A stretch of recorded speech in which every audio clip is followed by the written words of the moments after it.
There's a place out in the Pacific that no map will show you.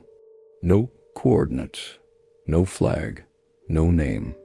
They call it a ghost island, a place erased by history, censored by satellites, and protected by something no one can quite explain. But a few whispers remain. An old fisherman told me once, if your compass spins in circles and the sky turns color before sunset, you're near the island that doesn't want to be found. I didn't believe him at first, but curiosity, it gnaws at you. And in my line of work, you learn quickly that the most beautiful places on earth are often the ones we re-warned not to find. I began my search 6 months ago. Historical maps showed something odd. On an 1892 British Navy chart, there was a landmass, small, irregular, volcanic, listed simply as Isla Sombria. But by 1975, the same coordinates showed only open water. No geological record of erosion. No volcanic eruption. Just ... gone. Then came the stories. Locals who claimed ships would vanish near the zone. Reports of strange lights hovering above the sea. Sailors who returned but wouldn't speak of what they'd seen. So I booked a small charter from a nearby island, one of the few remote Pacific chains where the locals still speak of Sombria in hushed tones. The boat's captain didn't want to go, but after a few drinks and a generous offer, he agreed on one condition. We leave by nightfall, he said, and if I tell you to drop the drone and leave, we leave. We set off before dawn. The sea was calm. The sun hung low and gold above the horizon. But the closer we got, the more unnatural it felt. The wind stopped. The birds stopped. Then, about 40 miles out from the nearest marked landmass, the GPS died. Not failed, just blank screen. My compass? Spinning like a child's toy.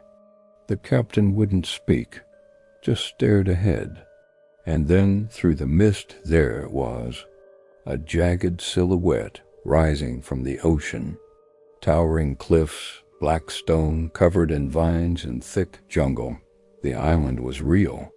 We anchored in a small inlet choked with mangroves. The air was heavy, wet, and still. Not a single insect buzzed. No bird cried. I launched the drone first, half expecting it to crash or vanish. It didn't, but it did reveal something strange. About 300 meters inland, hidden beneath the canopy, was a clearing too perfect to be natural. A circle, ringed with stone. And at its center, a tall, narrow structure like a monolith, but rough and scarred. I had to see it. I hiked through the brush, camera in hand, radio on. The undergrowth was thick, but the trail was there. Not fresh but man-made. Old tools, rusted steel, a piece of rope tangled in vines. Something or someone had been here before me. When I reached the clearing, the temperature dropped. The light dimmed, though the sun was still high. And there it stood, the stone, over 2 meters tall, covered in carvings that pulsed with moss and time. Symbols I couldn't place.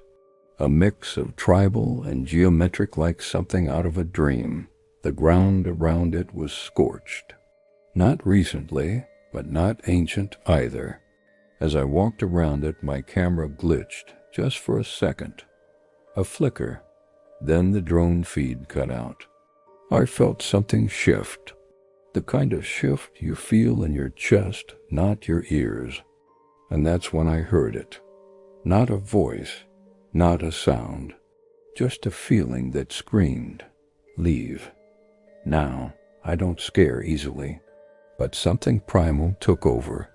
I backed away slowly, the air thick like it was resisting my movement.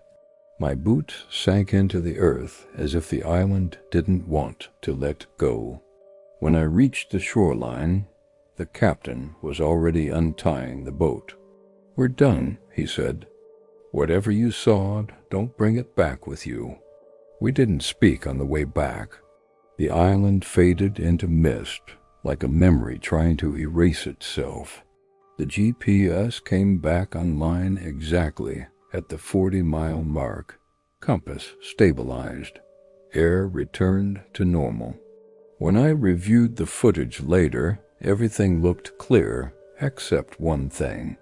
The drone's final frames showed something I hadn't noticed at the time.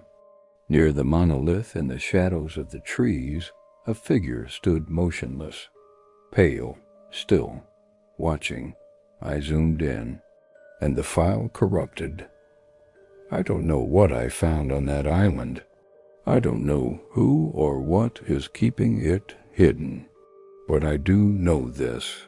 The world is not fully mapped. Not really. There are places where satellites won't scan, where compasses spin, where stories survive long after the maps have changed. Isla Sombria was not a myth. It was not a glitch. It is there, waiting, watching, forgotten by most, but not by all. And maybe that's how it's meant to be. If you ever go looking, remember this. Some places on Earth do not want to be found. And when you find them, you don't leave unchanged.